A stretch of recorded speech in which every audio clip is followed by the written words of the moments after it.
balik din sa Pilipinas na pagmamay-ari ng mga Pilipino at ang magiging tulay nito ay ang kanyang anak na si Bongbong Marcos. Kailangang siya raw ay maupo bilang presidente ng Pilipinas upang masiguro na maisakakatuparan nito ang mga layunin ng kanyang ama patungkol sa kanilang ginto. Kung totoo ang lahat ng ito, di kaya panahon na para gawing presidente si Bongbong Marcos upang maibalik na ang tune-tuneladang ginto na nakadeposito sa Switzerland pauwi sa bansang Pilipinas. Ayon sa mga ekonomista, sa dami ng ginto ng mga Marcos na umaabot sa 490 metric tons, ay kaya nitong payamanin ang lahat ng Pilipino.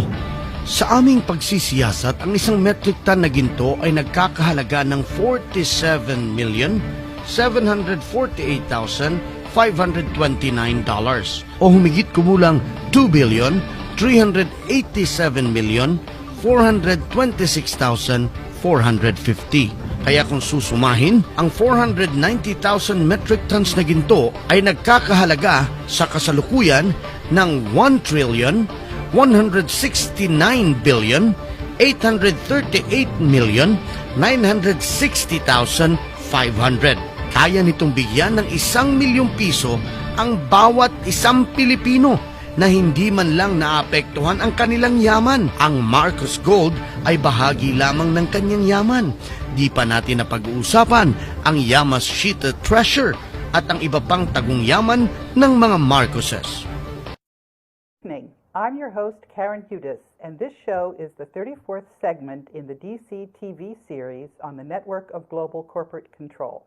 Today's segment is following up on a prayer of Ferdinand Marcos. If America fails, then the world is lost.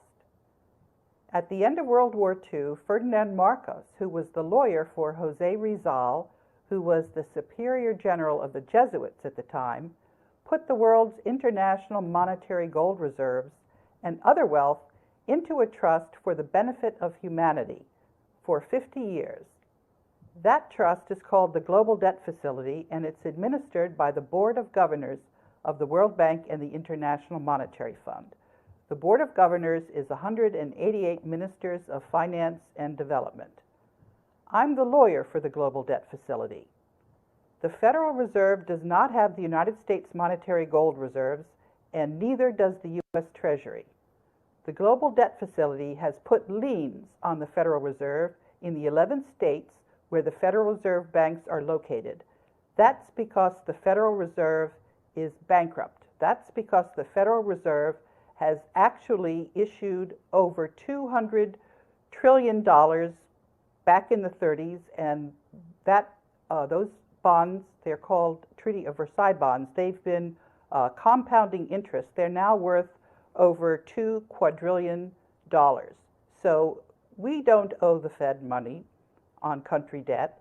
It's actually that all of the country debt can be offset against this $2 quadrillion. The Fed's dishonesty in refusing to admit that people do not hold valid legal title to their property, that federal judges are sitting in bogus courts that are not the courts in Article 3 of the Constitution, because the United States federal government is being run according to a second secret constitution that the banks put into place in 1871, instead of the Constitution of 1789 that many people still think is in effect. People's opinion of the legal profession has tanked. So has their opinion of journalists. 2/3 say the national news media has a negative effect on the country. And just this past week, I tweeted something which was retweeted 52 times. I said, let's face it, none of the media is telling the truth. And the reason why is because the media is owned by this network of global corporate control. We know this for a fact because 3 mathematicians at the Federal Institute of Technology did an analysis of who owns the 43,000 companies on the capital markets, and they found out that